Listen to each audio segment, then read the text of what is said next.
Welcome, class. Today we're going to be, this week we'll be looking over mission settlements, the Spanish system to maintain a presence in the Spanish borderlands. So, as Spain had claimed this huge empire going all the way up into, well into what is now the continental United States, Texas, all the way north, to Canada, they knew they couldn't, that they had to find a way to lay claim to this land. They needed to find a way to have a presence in this land because there were already encroaching empires on their outer edges of the Spanish Empire. That's why we refer to the Southwest as the Spanish borderlands. You had the Russians encroaching from the north. You had, of course, the United States coming in, and then you also had challenges, from French people. So when they're looking at why, what they need to do, their goal becomes, we need to set up settlements. But they go about setting up settlements also as part of, always keeping Catholicism as the center and conversion of Native Americans at the center of things. So, they needed these missions to, not only represent that the Spanish government is here and it is occupied. They're looking to, convert Native Americans, develop settlements there, but also hopefully increase wealth and power of the Spanish government. Now, there was different types of settlements. There was the plain mission, which was just religious settlements set up by, Catholic friars. And then also you'd have presidios, which are military bases. And most of the time, these were, either work together or part of one. And then in the outer community, you have ranchos, which are, little tracts of land given to individuals who are willing to try to ranch and, keep cattle in that land. And these things would slowly, if they all, working together, would slowly create towns or cities that we know today. And here you can see a basic mock-up of a Spanish mission. This is a fortified one, so it has soldiers, as a wall, as an area for Native Americans. A cemetery, because a lot of times the Native Americans died of disease or from being overworked. These are not good places for Native Americans. One of the places that Spain looks to establish a heavy presence in is Texas, and the earliest settlements that are found within Texas can be found in El Paso. This is the area where, when we talk about the Pueblo Revolt, a lot of the people that used to occupy Santa Fe and stuff come and end up settling in as well once they're defeated by the Pueblo forces. And some of these old style architecture, some of the oldest churches that you can find in America.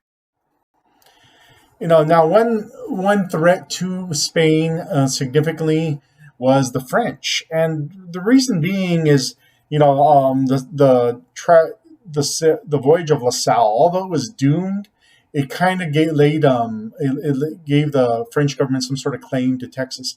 What ends up happening is La Salle's group his ship ends up crashing off the Matagorda Bay, and his men basically, those survivors get on land and they try to establish a fort there, which name was Fort St. Louis, but they couldn't hold it. They were, through attacks of Native Americans and lack of real resources. Eventually, they're either pushed out of that fort and they make their way out from there. But because they crash landed there and it was a French ship, France always kind of laid claim to Texas as well. So when Spain hears that there's, some sort of French settlement, or could possibly be some sort of French settlement in East Texas, they immediately set out to set up missions in East Texas. And the first mission, was San Francisco de las Tejas, and located near the Neches River. And it's a simple little settlement. At first, a lot, some of these small settlement missions in East Texas seem that they're going to do well. Weather's good. It seemed like it at the time, but then their crops are hit with a drought. Native Americans start to die out from diseases. A lot of them reject conversion to Christianity and fight back and escape. And when France, ceases to be a threat to Spain, they kind of back off and abandon a lot of these missions. And so, as Spain does set up some settlements that do remain, like in El Paso, and then later in parts of Texas. This is how they try their best to maintain some sort of presence there, to always be able to challenge any other European powers that make their way into Texas. Um, Now, once again, in the 1680s, France does try to make their way into this area, but not for the reasons you would think. They're not here to conquer. They're not here to, take land from Spain. Take Texas from Spain. They're actually just here to do business. They're not looking to convert nobody or anything. They're just looking to make some money in the fur trade. Buying skins and stuff that Native Americans can, or the ones that they can produce for them, bring them to them, and so they're just looking to, find a way into that market, not really to conquer or take. But once again, Spain sees this as a threat. One place that really becomes a thriving area of settlement for Spain in Texas is San Antonio. And San Antonio becomes a really good site for a growing settlement, a growing mission system, because of its easy access to the river. You have access to a river, then you have access to transportation. You have access to trade goods. And this is a very important thing because a lot of times missions fail in the Southwest because they don't have access to supplies. They don't have access to, soldiers if they need them, or some sort of trade method to make some money. So this is a very important place where Spain gets a foothold, and it gives them access to the outside world. And it's like it represents a connection point between Indian missions, North Texas, and El Paso, all the way down to Mexico City, and they become part of the road of El Camino Real, which is the Royal Road, which connects a lot of the settlements in the Southwest down to Mexico City, and this becomes like a hub for that. And also, because of the weather and the access to the river and irrigation, they're able to set up crops to sustain a larger community there in San Antonio, and eventually be setting creating and settling in the place that becomes the Alamo. Now, life in the mission system, depended on, was miserable and even more miserable, just depending on who you were.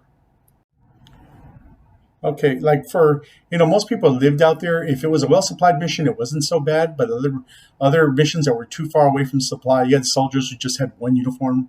The whole time they lived there, they rarely even got paid. You also had more profitable missions over areas, like San Antonio and stuff. There you would have, the opening of businesses. You'd have trade. And, for Native Americans, you were either, if you're trapped inside the mission system, you're pretty much used as slave labor. They had a hard time. They really didn't want to give up their religious beliefs, and they were constantly being punished for it. Others would use some of these missions as places to raid to get supplies from Europeans. They never really destroyed the missions because they kind of wanted to always have access to European goods. It's hard to picture the time period back then, but at this time in Texas, Native Americans were very dominant. And so there were some areas where the Spanish could control some smaller groups, but some larger groups like the Comanche and stuff, they were always weary and always having to deal with. And for those who actually lived in the mission, you always opened with prayers, ate your breakfast, kids attended school and classes on religion. Women worked and weaved cloth, made pottery. Men worked the fields, or they learned how to, carpentry or blacksmithing. Then they would go back, for dinner and the prayers again. A very regimented life. A lot of Native Americans, though, that some adapted to it, but a lot of them didn't. It took them away from a culture and a religion and a history and a people and a language that they had known for centuries. And they were quite happy living the way they lived, and until they're forcibly taken out of it. So many of them reject it. You also have to look at, a lot of them were dying in these missions, like I said earlier, from disease and also from overwork and not being fed enough. And so it was very difficult to keep them pretty much enslaved in missions. But a lot of times, that's what these missions were filled with: Native American slave labor. Now, a lot of missions failed because they were too far away, like I said, too far from supply. They had to deal with all kinds of crazy Texas weather. And also internal conflicts because the priests would try to keep the natives from the soldiers because they said the soldiers were bad influences, and then and the soldiers themselves, wanted to intermix and sometimes do bad things with some of the Native Americans. So there was internal conflicts, usually between the clergy and the soldiers. And a lot of natives, like I said, did not want to give up their religious practices. So this is a reason why a lot of missions failed. Now, the government inside a successful mission that later becomes a town, you had a governing council, ayuntamiento. I'm sorry, I can have a hard time pronouncing that. And then also you had an alcalde, who is basically mayor, sheriff, and judge all enrolled into one for small cases. But he pretty much controlled, was at the top of society. But he answered to the crown and then the Spanish government and later Mexican government, and also to the city council, which was the voice of the people. So you had an active working government in these settlements. And the end of the Spanish rule comes after the 7 Years' War, the French and Indian War, where Spain gains control of New Orleans and all French lands west of the Mississippi.